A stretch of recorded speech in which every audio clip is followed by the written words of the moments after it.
Welcome to the Capital Coffee Connection podcast. I am Liz Hirsch-Naftali, and today I have the pleasure of speaking with the mayor of Fort Worth, Texas, Mattie Parker. So welcome, Mattie. Thank you so much for joining me.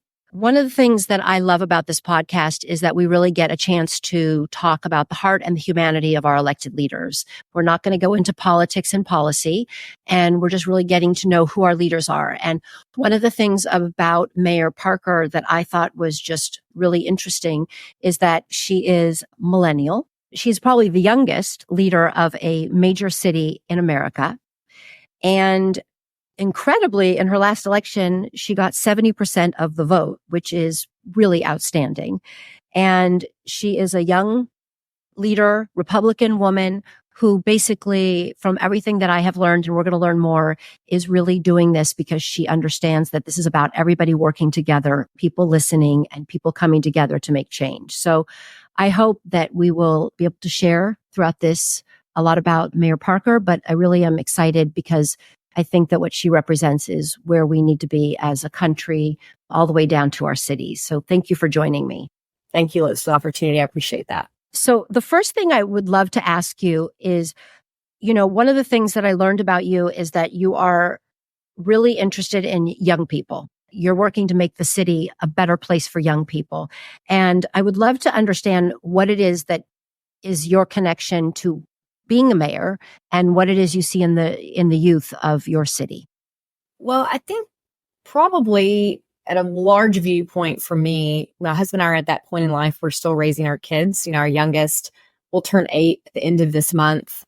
And so our life really revolves around young people. And because of that, it really informs both who I am as a mother, but also who I am as a policy leader for our city. I also think there's a significant business case the United States has really missed here. The way we invest in young people, starting really prenatally or at birth through their first few years of life, there's a huge return on investment in the way we take care of our most vulnerable, our children in our communities. And I think because of that, it's really informed the way I want policy to move forward for the city of Fort Worth. And we're also a young city. Our average age here is about 33. We are a best place for families, and we really cherish the fact that people move here for a quality of life, not only to build their business, but also to raise their families. Yeah. And then we're also a part of Texas. 1 out of every 10 children in the United States now are Texans and growing rapidly. And so if you ask the question as a policy leader, what do you want your city to be in 5, 10, 20, 50 years? You have to be investing in the youth of today. And I think that for far too long, unfortunately, these issues, especially around early childhood education or the built environment for children, because it's usually adults and arguably usually older adults making those decisions, they're so far removed from that stage of their life that it's not their first priority. Mm-hmm. But I have enjoyed forcing those conversations as a policy leader, both here in my own city, but across the state to help make a difference there. And then lastly, I think I mentioned this briefly, but I do strongly feel like the way communities take care of those that can't take care of themselves, those that don't have the same agency, is really a measure of who you are as a community. Right. And if we pay more attention to those that actually can't vote for us, that are going to be here 10, 20 years and be in the seats we're in today, Fort Worth will be stronger for it. Yeah, it's beautiful. And I think you're absolutely correct. And one of the things I've learned about you is that you really take into consideration this idea of doesn't matter what political party, religion, where you're from, but that you need to work together. And as a mayor, your job is really about the people. So how is it to work with Democrats, Republicans, and different people? And one of the things I also know about you is that you really value listening. So can you talk a little bit about those things? Because I think that gets lost a lot in modern politics. Well, I think honestly, and you could speak to this too, I think most Americans are really exhausted from the partisanship and ideology battles that are happening, especially right now as we embark into this presidential election in 2024. But for whatever reason, most of us that are normal-headed, that don't care about taking to our corners, have just sort of turned away and tried to just live our lives and ignore the noise. But I think there's a danger in that. The cynicism that creates in government. And we're an amazing democracy, this experiment that continues. And those of us that are willing to work together, build consensus, find compromise, enjoy robust debate and conversations with people that are not like us, there's so much value in that. Furthermore, for whatever reason, this new movement I've seen where if you don't take to your corner, if you don't take a hardline approach, that you're weak in some way. And I fundamentally reject that. That's actually not how some of the most successful private sector businesses have been run. It's not how our faith communities are run. So why have we allowed government to get to that place? And then lastly, cities don't function in partisan ideology. And you actually would get zero done. Yeah. And I would tell you, and you could there are great examples across the country, when cities become too partisan, when they focus too much on being, the most liberal, the most progressive, the most conservative, they lose sight of the basics. And they're just a benefit as a city leader to noticing that. And maybe because of my background being in policy for most of my career, I've seen those things really falter and cause harm to a city. Yeah. No, so it motivates me. Yeah. I wish more of us would speak up against it. And I think that there are a majority of us that are tired of it. We just need more loud voices around that, in my opinion. Yeah. No, I think it makes a lot of sense. And I think you're right. And while we're talking about being the mayor, what makes Fort Worth special? What are the special parts about your city? I see you smiling, and each city has a different flavor and different energy. But I would love to hear from you what it is about Fort Worth that is special. So it's interesting. Our Visit Fort Worth, our Visitors Bureau, produced a commercial about a year and a half ago that we utilized the voice of Jimmy Stewart. Mm-hmm. We had a deep connection here to Fort Worth. And our slogan became, we're an unexpected city, the unexpected city. I think that's absolutely true. People that visit here that never heard about our community are incredibly marveled by what it has to offer. We are a large city with all that comes with it. At the same time, it feels like a small town. People truly take care of one another here. There's a kindness and empathy for people, a very diverse city. Or you mentioned our age is young. And it feels like there's something of an air of opportunity here that I think is unique for large cities. The other thing I would point out is we're a city where no matter what you're interested in, you can find your niche, whether it's in our cultural district, our museums, the Fort Worth Stockyards, our downtown business community, emerging opportunities in South and East Fort Worth. All that's happening here at the same time. And Fort Worth also had to be scrappy because we were a smaller community. We hovered around 500,000 people for over 2 decades. And then our explosive growth has now gotten us to almost 1 million. So we're now in the category with Dallas and Austin and Charlotte and all these other big places across the country. And we're starting to get noticed for the right reasons. And we're the fastest growing city for a reason, Liz. If you come here, people are moving here for a reason. And you might get here and say, why is it that more people want to live here? And it's just simply quality of life. I talk about that a lot. Why would anybody move across the country to a place like Fort Worth? And they feel something here, and that air of opportunity I mentioned that's offered to them and their families, or if they're building a business here as well. So you talked about Fort Worth, how it's grown, and you come from a small town, very small area, 80 miles southwest of Fort Worth, and it's called Hico? Hico. Yes. Okay. Yeah. So you come from Hico, and you really grew up on a farm. And could you talk a little bit about what that was like? Because, some people see you sitting there and you're, the mayor and you're in a suit, but I think it's really interesting from where our leaders come. Yeah, it definitely informs me. I grew up, like you said, in Hico. My family's ranch is about 15 minutes outside of Hico. So I was 2 miles down a dirt road.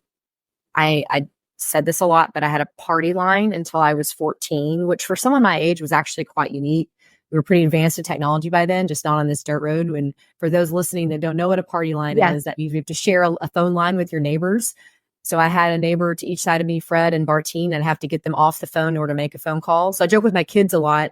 You talk about technology now. I got at 16, my gift was an extra long phone cord that I could drag the phone into my room, an old rotary phone.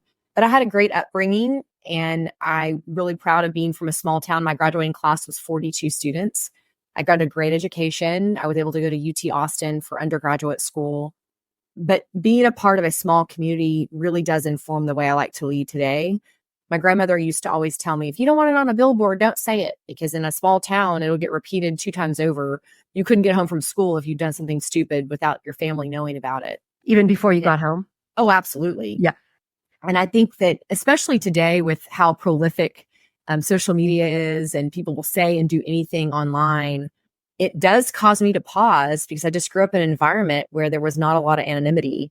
even in the 80s and 90s. And it helps that tremendously. Small town Texas is special. And I think it really, I grew up in a bubble in some ways, but at the same time was really fortunate to get to kind of spread my wings when I went off to college. Fort Worth still, like I said, is a large city, but it also has a lot of small town roots to it that have a connection to the way I was raised. Your parents were interesting. From what I understand, they were a bit like hippies. Yeah. Oh, yeah.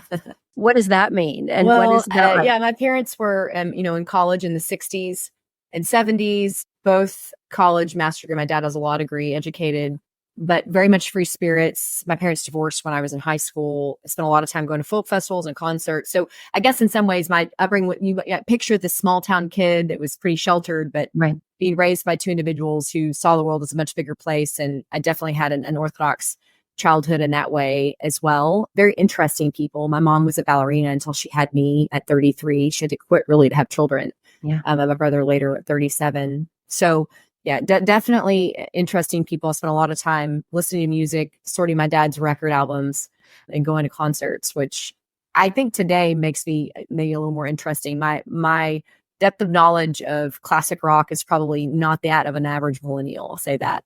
And you had grandmothers that were involved in part of your raising? And yeah, really strong with paternal and maternal grandmother. My maternal grandparents lived there in Hico, and I was with them almost every day. So they were a big part of my upbringing. And my maternal grandmother lived in Austin, and she had a remarkable background. She's probably where I got my political interest, being honest. Her husband, my grandfather, who passed away when I was 4, served as a state house member for Texas and then worked for LBJ as an assistant attorney general. Wow. Hearing her story, she was always incredibly motivated about what's happening, especially around women in politics.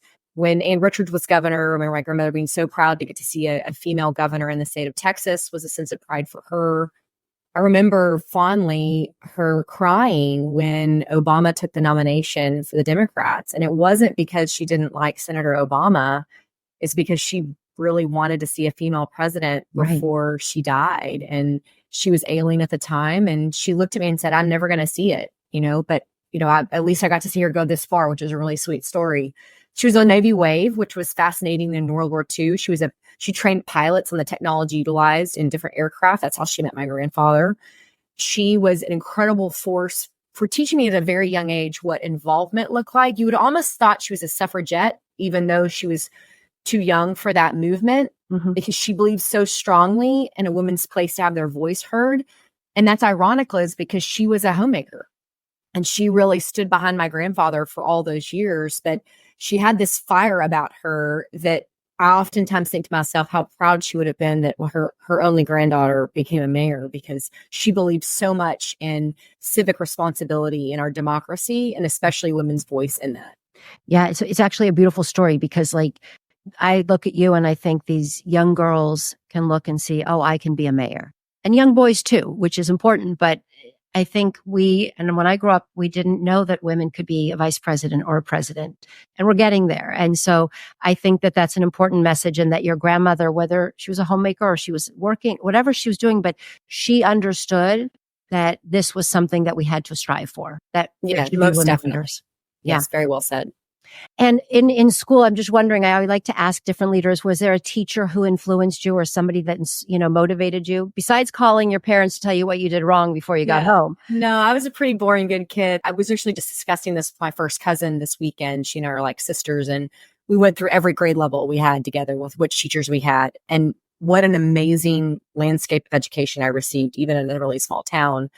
But I had a few really remarkable teachers in particular. One of them, his name is Gary Brister, who I still stay in really close contact with now. And he was mainly my high school UIL coach. So we would go to competitions in prose or acting, et cetera. Did a lot of English classes with him. And you could just tell he invested in me. He saw something special and spent a lot of time making sure that I was challenged and had that next level of support as needed. Yeah. I told a funny story to students recently that when I got into UT and knew where I was going to live at Jester Dormitory, he let me tape off with masking tape in his classroom how big my dorm was going to be. And I would lay in it like, okay, I think I understand now, what our living situation is going to be. Yeah. And I got to pay it forward recently. His son applied for a really remarkable scholarship here in Texas, which he ended up receiving a full ride scholarship. And he needed, letters of recommendation, also some coaching about what it looked like to interview. And I got to to be with Regan and kind of walk him through that. It was kind of a special opportunity for me to just, in my small way, pay it forward to his family who had been so special to me.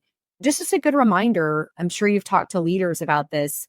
There are certain teachers, and that's just one example, that really stick in your memory. Yeah. And I honestly can't count teachers that don't have that impact on me. Yeah. And knew that despite the fact we were in a small environment, they still had a responsibility to give an excellent education to the students who were there and make sure they could excel in whatever they chose to do. Yeah, that's beautiful.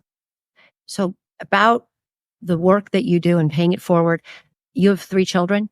Yes, we do. How do you balance that with 3 children, with being the mayor, with all the responsibilities? And I'm assuming you have a husband that is helpful. Yes, yeah. We always tell, especially young women, pick a partner that supports you no matter what, because it matters immensely in what path you take. I mean, Dave and I have been married over 15 years now, and I'm sure when we got married, we never expected that at one point we'd embark on elected office like we have. And just to get through a campaign cycle alone takes a lot of partnership. And I'm very thankful that David's been supportive in that. As far as balance goes, we all get this question. And I think some weeks are just easier than others. Some weeks you feel like you're going to collapse, and others feel like you have it handled. It just depends on what's happening around you. I try to keep perspective as best I can and remember that when you're juggling the proverbial balls of your life and everything's up in the air, there are certain things you just can't drop. Right. And my family and my children are certainly those priorities. I don't miss kids' events at all possible unless it's just absolutely necessary. And we divide and conquer as best as possible. But I also try, and this is, to be honest with you, mom guilt is real. And sometimes you can't overcome that. And it is interesting to me, even for men in elected office that have children, they're often not asked that question. And they would be able to answer that. Most of the men that I work with that are contemporaries are balancing a lot of the same things that I'm balancing as a parent in office. I think the difference is for women, there's such an emotional connection to our role as mothers that maybe is worn more outwardly than for men. And we're known for that piece of it. So society naturally just sort of puts that on them. How are you handling this? How do you manage household? But I have a lot of successful girlfriends. They may not be on the front page of the paper with their job, but they're balancing the same types of things I am, work travel and when kids events are, and what the calendar looks like, and a babysitter that's sick, and all the things that happen are real life for us. But I think it's good perspective, especially as a policymaker today, because it grounds me every single day in making sure we're making decisions that are balanced and steeped in reality and not far removed from what the day-to-day Fort Worthian or American really lives with. Yeah. Recently, and I appreciate that, because mom guilt is real, not getting it all done, and just understanding sometimes you're just not going to finish everything. I interviewed and spoke with Colin Allred recently. And one of the things he said, which I thought was so interesting, was he said, when I go to the nursery school, people are like, oh, the father was there. He was there. And when my wife goes, it's just expected. So he was even acknowledging like that when she's there, nobody says, oh, I'm so glad, she's there. So it's just an interesting perspective, and to hear from a male leader understanding that his wife is not getting the celebration of showing up, and he is, when she's the one doing most of the work. Yeah, absolutely. It's enlightened on his part to even recognize that in the first place. Right? Yeah. Yeah. And I thought that was a good point. I think sometimes it gets confused when women bring this up. It's like, okay, you're just making a feminist comment. You're wanting more credit. That actually is not it at all. I just recognize that most families today split those responsibilities. Yes. It's a way of life today that families are having to make sure they're partnered in the right way. And to cast that only onto women, and that guilt that already comes with that is incredibly unfair. And recognizing that, like everything, we all have seasons in life, and we all have times when we're more focused on family or more focused on work, and it all creates a balance somehow. But for some reason, for women are just really hard on each other about what that looks like. Yes. Yes. Having said that, what is the best advice you've ever received, or the worst advice? Best advice is probably to always attempt to take care of yourself first, to put the oxygen mask on before you try to help other people around you. And that is difficult as women, but I'm at my best self if I am physically taking care of myself, active, and making sure I have a break and reading when I want to read and getting away and disconnecting. And to your point, you can't get it all done. You can't be at all the things, and recognizing when you need to unplug has been really important. The other piece of advice work-wise is you have 2 years for a reason. You have to listen. But when you do speak, especially for women in leadership, and I feel this acutely in this role that I'm in, I only get one chance. I get one first impression. And it is different for me as a young woman in this office. And I'm sure when I was elected, I know there were a lot of people that made assumptions about my age at 37. Was I prepared? Was I qualified? And it was remarkable as when I would open my mouth, when I would speak in an event or be in a forum or handle something in the dais, I would almost get this like pat on the head, man, like, you're incredibly intelligent. You can handle yourself. I thought, God, you would never say that to, a contemporary that was, maybe an older age, or, a man was specifically, but just using that to challenge myself, to always be better and use it to my advantage, because I like being underestimated in some way. Exactly. And then you show up and, then they're like, wow. Right. But, yeah. Okay. So now I'm going to ask you some rapid questions. They're basically just to get to know you. They're easy. I think they're softballs. They're pretty easy. Hopefully they're fun. What is your favorite sound? The ocean. What is your favorite color? Blue. What is your favorite smell? My babies. I won't ever smell that again, but yeah. Why do newborn babies smell so good? I know. And who is your biggest cheerleader? With my mom. If you were on a desert island and you could have one meal delivered, what would that be? Chicken fried steak. That's pretty good. Would it come with other things or just chicken fried steak? Mashed potatoes, gravy, or okra. Sounds That's a Southern specialty, Yeah. You exercise? I'm a runner, yes. Okay, good. Yeah, and when you run, do you listen to music? Do you have a playlist? Do you have music that... It depends. Usually not. I run with a group of women early in the morning, and we don't have any music playing. We just chit-chat with each other. Oh, nice. But when I work out by myself, yes, absolutely, I do have a playlist. What is your highlights on your playlist? Oh, I think right now it's probably between, you'll laugh at this, between Foo Fighters and Taylor Swift, probably have equal playing like that type of music. So I'm a little bit of a contradiction. Okay, that's a good one. Household chores. What's your favorite household chore? To sweep. Clean the floors. Yeah.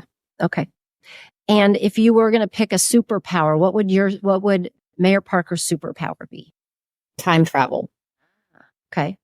Where would you go? Or which direction would you go? I think sometimes I really reflect on the ability to go back and watch yourself during a certain period of your life, that maybe it makes you feel better or more proud of something you've done today. That makes sense. Yeah, it does. And if you and your husband could go anywhere in the world on a trip, where would you all go? I think we would probably be in Hawaii. Sounds good.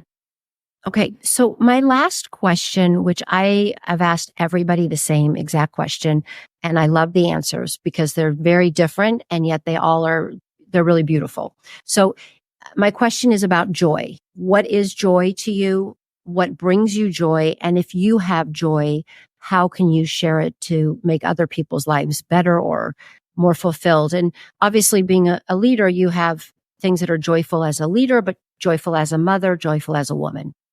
I think for me, when I think about times when I'm joyful, it's all about connection, right? Is it with your family or your friends? Are you connected in a way that feels really intimate? Is there laughter? Are there tears? Are there things that are incredibly authentic and meaningful? And I think that also translates into work, right? If you're joyful in work, it's because you've connected to something in a way that's incredibly meaningful, and you felt like you've made a difference because of that connection. It makes you joyful in that space. I think the other thing I would say about joy is recognizing there's probably a spectrum, and it depends on what the situation is. And sometimes in your personal life, your joy feels almost like a high, whereas in your professional life, it makes you feel grounded in the reason why you're doing something. So, and I've noticed that about myself. When I feel disconnected, when I feel like I'm just going through the motions, you take the joy out of whatever you're doing. And I think that's especially true in public service. You can be pretty jaded sometimes and just go through the motions and forget what your why is in the first place. And it should be, you should be able to find joy in whatever you're doing, especially in work, because you spend so much time doing it. And sometimes pausing to reflect on that is very important, or you should be doing something else altogether if you're not finding joy in it. Yeah. No, I think it's very true. And the part about sometimes we just go through the motions and we don't stop to say what we appreciate or to look around and, look around at who's around us and what we're doing. And one Yeah. of the things that I want to say thank you, because you've really shared a lot that I believe people want to hear. We talked about people being entrenched. We talk about people not speaking. And what this purpose of this podcast is that people can, whether they are from anywhere in the United States, I mean, it's a podcast, anywhere in the world, but to really understand what you are doing as a leader, as a woman, and that this is really about trying to make other people's lives better. And if we don't come together and talk, and you don't come together and work with the different people in your community, those things don't happen and we go crazy. One of the most important things about human beings is the connectivity. And so I really appreciate this time, and I really appreciate hearing about your grandmothers and where you come from and the party line. And so I just want to say thank you, and keep being a powerful leader and showing everybody who may have a low expectation, because you're a young woman, that you are pretty special and you are going to really show people what you can do to make this world a better place for so many Well, I people. appreciate that, Liz. Thank you. What a meaningful way to spend time on a podcast. There's plenty of political fodder out there. There's other places people can get that. But I think to humanize the people that are in elected office is very important. And especially for women, I mean, arguably more women are made caricatured, whether they're Democrats or Republicans right now, and what talking head network that they're on. And that makes me sad, because even if they're willing to be that person, deep inside there somewhere is a mom, is a wife, is someone that's trying to go through their day. And we're not characters on some show, right? We're trying to lead meaningful roles, meaningful lives in those roles. So thank you for doing this. Well, thank you. And I look forward to coming to Fort Worth and meeting you. I know you have to come visit us. We love that, Liz. I will. Thank you so much.